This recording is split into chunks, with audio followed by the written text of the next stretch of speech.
Today, we're diving into some of the most powerful persuasion techniques and how they influence you without you even knowing it. It's incredible how easy it is to manipulate someone's behavior and decisions. Let's explore these techniques so you can protect yourself.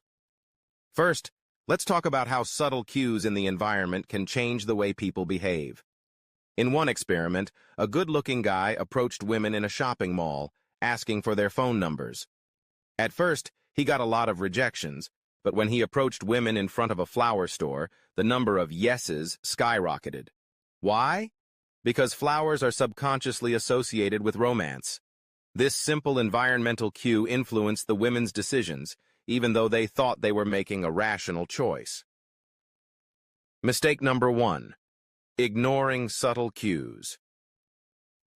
If you're not paying attention to the cues around you, you're probably being influenced more than you realize.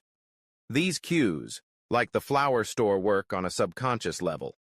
Women gave out their numbers more frequently when these subtle hints were present.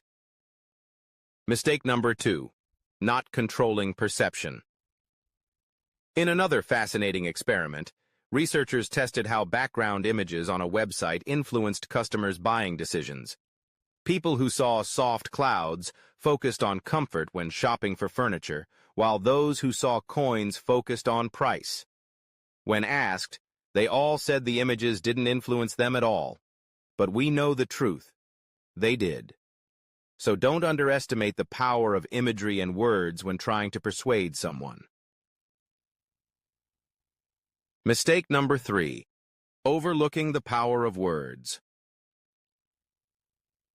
Sometimes it's not the visuals, but the words that make all the difference.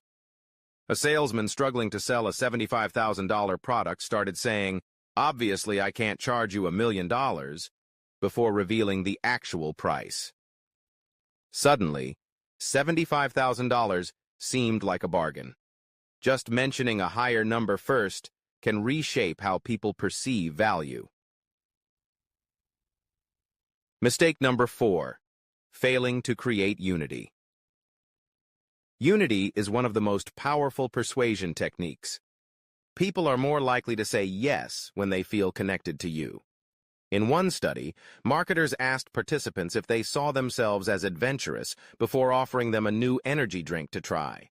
Most people said yes, and then they were far more likely to sample the drink.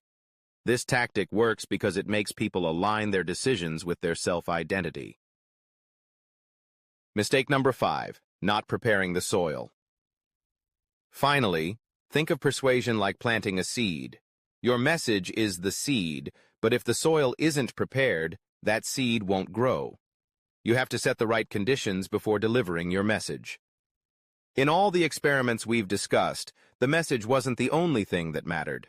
What came before the message was equally important. Whether it's a visual cue, a word, or a shared identity, these persuasion tactics prepare people to accept your message. If you found this video helpful and want to learn more about how to apply these techniques ethically in your life or business, make sure to hit the like button and subscribe. You won't want to miss our next video, where we dive even deeper into the science of persuasion. See you in the next one.